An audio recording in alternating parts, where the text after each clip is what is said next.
President Trump is actually still at the border right now, but he just wrapped up speaking, and everyone in Texas was thrilled about it. Biden is also there, but he's literally in the Gulf of Mexico, like on the beach, nowhere near the actual illegal immigration points, just like his VP Harris did. Now, the Biden administration also conveniently forgot to tell the Border Patrol Union about this visit, and needless to say, they were really not happy about it. They tweeted, "Attention, President Biden, keep our name out of your mouth today." They then turned to straight hammering him after that, adding, in an effort to invigorate him for his border visit, White House staff reportedly tells Biden that Brownsville is a new ice cream flavor. I found pretty funny. They kept going, though. In a major Biden admin foreign policy achievement, Mexican drug cartels agreed to provide 3 illegal aliens at the border in Brownsville for a White House photo op. It's just so good. And then at Trump's side today, Brandon Judd from the podium and the Border Patrol Union dropped this hammer. Sir, I want you to know, your agents, my agents, they're mad as hell. Absolutely mad that President Biden went to Brownsville, Texas, rather than going to Arizona, rather than going to San Diego, California, rather than coming to Eagle Pass, Texas, which has been the epicenter. This is the actual Border Patrol Union. This is not some random guy just floating around on Twitter. But let's break down why they're so mad. For one, this administration hasn't given a rat's rear about not only American safety, but the agents either.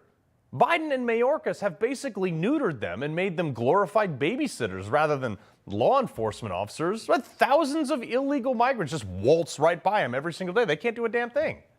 That's not what they signed up for, folks. Also, why would Biden's PR trip to the border take him to Brownsville? It's a beachfront city, like right on the Gulf. Well, according to the Washington Post, Brownsville is a perfect example of what migrants seek when they come to the United States, they said. They continued, local leaders and volunteers band together to help the thousands of men, women, and children seeking a new life. They continued, residents donate supplies and help orient the new arrivals on how to navigate their way to their final destination. First off, they don't get thousands of migrants in Brownsville, Texas. And second, navigate to their final destinations? Right. I see right through this. This means that these liberals do the same thing they did in Martha's Vineyard. They get them the hell out of there as fast as they can.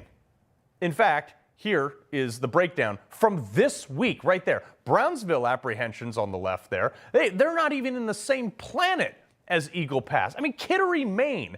Maine has more migrants than that. 2,000 miles north. Eagle Pass is still getting massive apprehensions, but they're stopping them. So of course that's where Biden went. And he gave an equally non-serious speech when he got there. A year ago, I stood at the border in El Paso and I watched these machines at work. They were able to detect everything from fentanyl to weapons to people being smuggled in cargo containers. This compromise legislation will also give me as president, or the next president, emergency authority to temporarily shut down the border between ports of entry when the numbers of immigrants and migrants, overwhelm the border. Well, I caught that slip up, migrants and immigrants right there.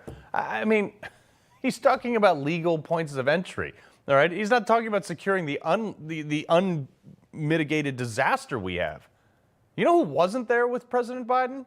It was the governor of Texas, who, by the way, was with Trump.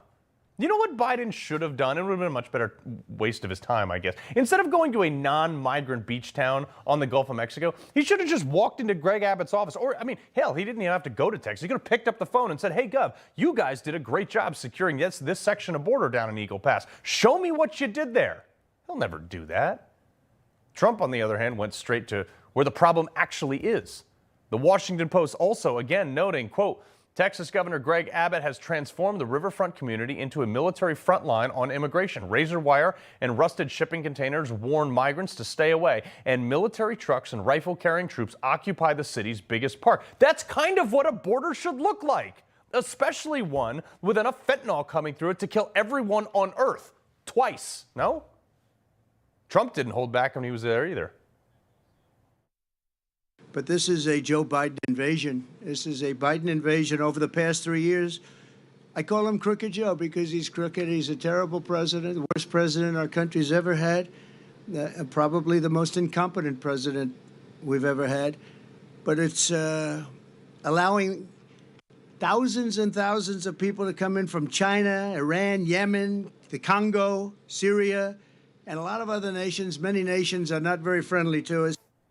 Yeah, that's why it's a serious issue. I mean, the border is the most important issue in a long line of things that Joe Biden has completely screwed up in this Build Back Better fiasco. Most Americans are going to have that on their mind going to the ballot box. It's pretty binary. You have two choices. Do you want criminals, drugs, and unregulated migration, or do you want to stop all that? It's like, do you want Eagle Pass, or do you want the other chaos? It's really binary.